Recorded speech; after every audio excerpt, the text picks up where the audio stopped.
Today we're going to have a look at a damaged centre differential out of an LT230. Stick around.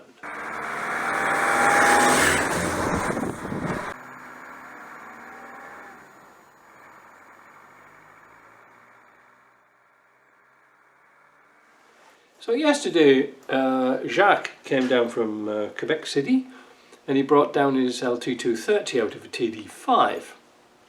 Now the initial problem was that it was leaking pretty badly, and he reported that when his garage took the LT230 out, there was only half a litre of oil in it. When I took it all to bits, well, it was black hacky inside. It was really sort of dirty, burnt oil. So it's taken some cleaning. Fortunately, the bearings and everything seem to live quite well. They seem to be good. However, we have a problem. Let me put the camera down here and see if we can see. I'm going to zoom in a little bit, so forgive me if it goes a little bit wrong. Right, so there's a centre differential. Now when I stripped this down, I noticed there was bits of bronze in bearings and things like this, which isn't a good sign. By bronze I mean these things here. You see, these are little thrust washers. They're not brass, they're bronze. It's a little bit stronger than brass. And these go here, right? These go on this shaft here. They go behind every gear like that. But when I opened this up, to my surprise, and I was really taken aback by this, there was no thrust washers in it whatsoever. Nothing. Not even a thin one. They'd completely gone. So what does that mean? Well, sadly, this differential unit is scrap.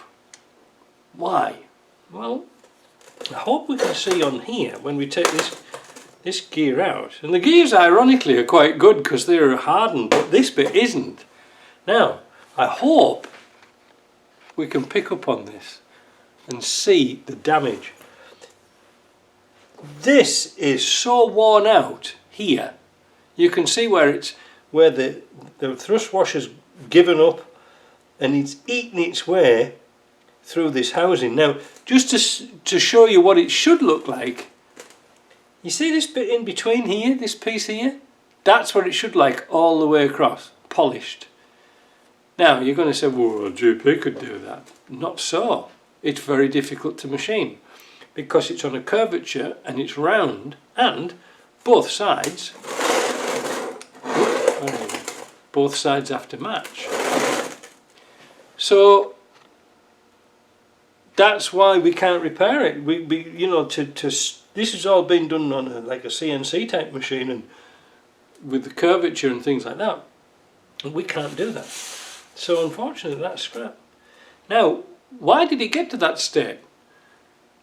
It's been driven in bad conditions without putting the diff lock in. And this is what causes it, because you can imagine if you haven't got the diff lock in, the power coming through the drive here, because this is the spline that transmits the power to this unit. Okay, so by the centre differential has a series of splines here that go to the front and the back.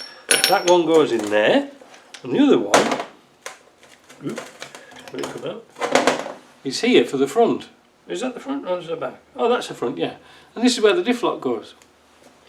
Now the problem with that is your centre diff will actually compensate for a little bit of difference between the front axle and the rear axle. You get it? But not spinning. Now there's many an instance where we've seen differentials actually explode. If you're off-road, you haven't put the diff lock in, you get into a serious condition and one wheel's spinning like the bejesus at the front, for example.